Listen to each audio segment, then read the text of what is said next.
नमस्कार, मी संतोष वाडके, उपविभागीय कृषी अधिकारी वाशिम. आणि आता सध्या आपण आहो वरुड तोफा तालुका रिसोड या ठिकाणी. कारण आपल्याला माहिती आहे की या वर्षी अल निनोचं संकट आहे, म्हणजे पाऊस उशिरा येणार. त्याचप्रमाणे पावसाळा सुद्धा कमी राहणार आहे आणि मग त्याची पूर्वतयारी म्हणून तो पाऊस आपल्या हातामध्ये नाही, दुष्काळ थांबवणं आपल्या हातामध्ये नाही, पण त्या दुष्काळाला सामोरं कसं जायचं, हवामान अनुकूलन तंत्रज्ञान कसं वापरायचं हे शिकण्यासाठी महाराष्ट्र शासनाचा जो नानाजी देशमुख कृषी संजीवनी प्रकल्प आहे, त्या प्रकल्पाअंतर्गत हवामान अनुकूलन तंत्रज्ञान आपण प्रत्येक गावामध्ये पोहोचवत आहोत. जेव्हा पाऊस कमी येतोय अशा वेळेस BBF न पेरणी किंवा सरी वनंब्यावर पेरणी करणं अतिशय महत्वाचं आहे. आणि त्यासाठी या वरुड तोफा गावातील शेतकऱ्यांनी ठरवलंय की 100% क्षेत्र या गावातलं, म्हणजे किती क्षेत्र आहे या गावामध्ये? 407 एकर. तर हे संपूर्ण क्षेत्र या गावातील जे शेतकरी आहेत ते BBF न किंवा सरी वरंब्यावर पेरणार आहेत. बरोबर आहे का? आणि हा गावानं एकमुखानं घेतलेला ठराव आहे. तर गावामध्ये किती यंत्र आहेत सध्या? 3 यंत्र आहेत, 4 यंत्र आहेत. आणि वरंबा तयार करायचे ते भरपूर आहे. म्हणजे गावाला पाहिजे तेवढी यंत्र तुमच्याजवळ आहेत. त्या दृष्टीने गावानं नियोजन केलेलं आहे. म्हणजे संपूर्ण गावाचं पेरणी BBF न किंवा सरी वरंब्यावर होईल या दृष्टीनं पूर्वतयारी या गावची झालेली आहे. जेणेकरून पाऊस कमी जास्त आला तरी या गावाला फरक पडणार नाही आहे.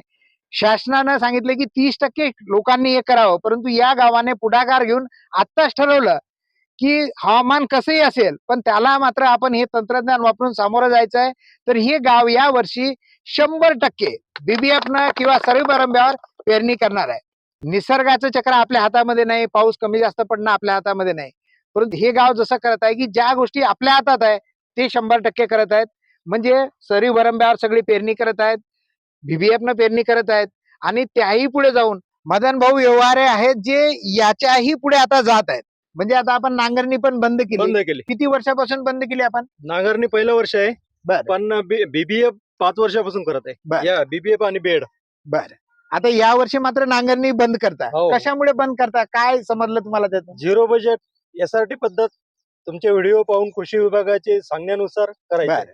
म्हणजे ते पण प्रयोग तुमच्या इथं होणार आहेत. होणार. म्हणजे आपल्याला फक्त जेव्हा आपण बेड पाडतोय तर ती जमिनीची सुपीकता वाढवण्यासाठी शून्य मशागत तंत्रज्ञान सुद्धा खूप महत्वाचं आहे. म्हणजे एकदा जर आपण बेड तयार केला तर तो बेड फोडायचा नाही. तर या गावामध्ये आम्ही नियोजन असं करत आहे की 100% शेतकरी एकदा बेड केल्यानंतर त्यातलं 1 एकर 2 एकर क्षेत्र मात्र न फोडता न नांगरता बेड ऍजिटी ठेवणार. 1 वर्ष प्रयोग घेणार आणि चांगला वाटला 100% तर मात्र पुढच्या वर्षीपासून त्यामध्ये सुद्धा उतरणार. एकरभर आम्ही लगेच 100% करून पाहू यंदा. बस नक्की. म्हणजे जे हवामान अनुकूलन तंत्रज्ञान आहे, सरी वरंबा करणे, BBF करणे किंवा त्या पुढे जाऊन मग एकदा बेड तयार केलेले तसेच ठेवून त्यावर मशागत न करता पेरणी करणे, ज्यामुळे जमिनीची सुपीकता वाढते. ह्या सगळ्या गोष्टी या गावकऱ्यांनी करायचं ठरवलेलं आहे. त्यासाठी मी वाशिम जिल्ह्याच्या वतीनं, कृषी विभागाच्या वतीनं, तसेच नानाजी देशमुख संजीवनी प्रकल्पाच्या वतीनं आपल्या सगळ्यांचे धन्यवाद व्यक्त करतोय. आणि एक अपेक्षा करतोय की पोखरा कार्यालयानं जेवढं लक्षांक दिलं, आपण शेतकरी स्वतः 30% ऐवजी 100% करायचं ठरवलं तर ही खूप मोठी गोष्ट आहे. राज्याला दिशा देण्यासारखी गोष्ट आहे. नक्कीच पोखरा कार्यालयाचे जे मुंबई स्तरावरले अधिकारी असतील त्यांना सुद्धा हा व्हिडिओ पाहिल्यानंतर उत्सुकता निर्माण होईल की येणाऱ्या सीझन मध्ये आपल्या वरुड तोफा गावाला भेट द्यावी.